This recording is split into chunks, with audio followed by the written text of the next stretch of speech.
朋友们，早上好！看看我身后的牛圈，空了，就剩这哥俩了，卧龙和凤雏。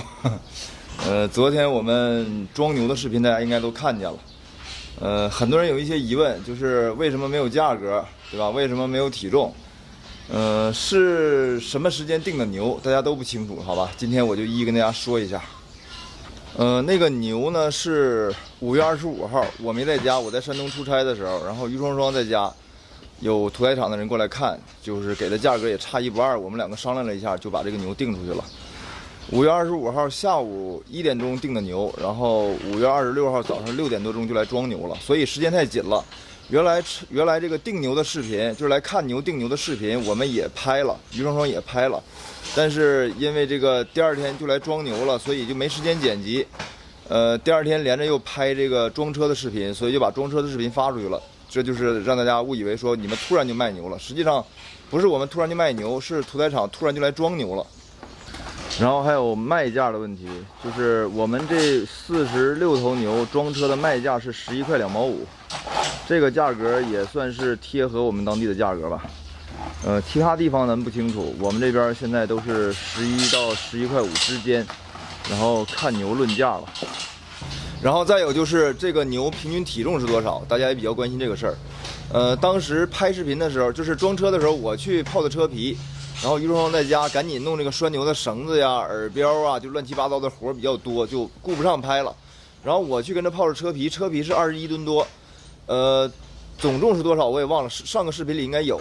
然后这个牛平均的体重是1437斤，这是最终得到的体重。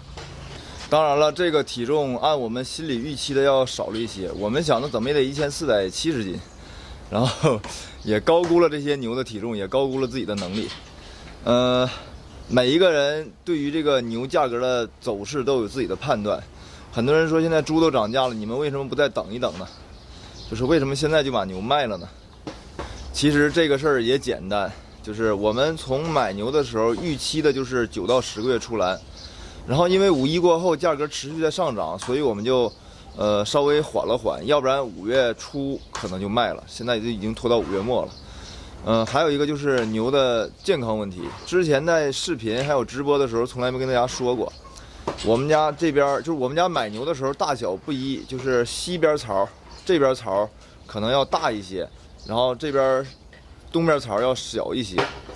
然后养到现在10个月结束，对吧？10个月刚好10个月，一天不差。10个月结束，然后这边体重大一些的牛，1600、700斤的牛，可能有一些体质变形了，对吧？然后或者料肉比不合算了，就是我们觉得如果再持续往下养的话，可能就是投入跟产出不成正比了，而且风险比较高。如果哪一头牛瘸了，对吧？蹄子疼了，可能还要掉秤，所以我们两个就毅然决然的决定出栏。还是那句话吧，顺势出栏，我们不压栏，我们也不抛售。一共是48头大牛，卖了46头，装走了46头。这2头呢，人家也不要，对吧？人家也不让装车，太小了。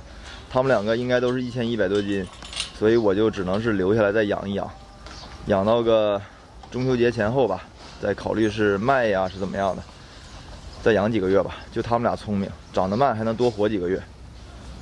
这是我们出栏的第3批牛，我们养的第3批牛。在这儿也跟大家分享一些我们养这一批牛过程中的一些经验吧。就是买牛的时候很重要，朋友们，买牛的时候尽量把这个牛买的均匀一点，这是我们这批牛得到最大的启示。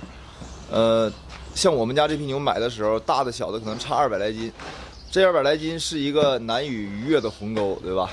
小的始终小，大的就是大，大的涨到1600的，小的将巴1400，大的已经不再涨了，小的还在猛涨，所以就有的时候很被动。然后收牛的经纪人也说了，如果说都像你们家这边槽的这样，平均1500多斤的，就是还能给你多涨1毛都行。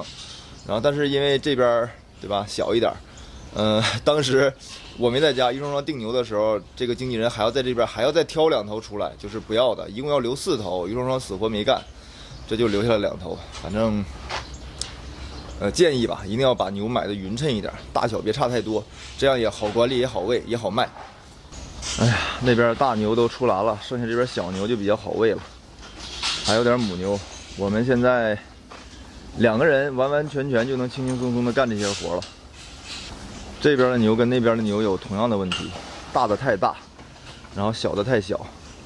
大的900多斤的可能有不少了，然后这边600多斤、700斤的可能也有不少，也有7、8头。很被动，养着看吧。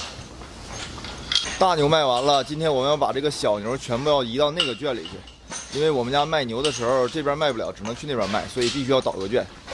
今天倒完了圈，明天我们去强哥那儿，就去厂里，把我们这个料款结算一下，然后我们2个再回来之后，把玉米的这个费用、草料的费用全部清算一下，最终给大家算一下我们这批牛的饲养成本，就是我们亏多少钱，会一一跟大家分享。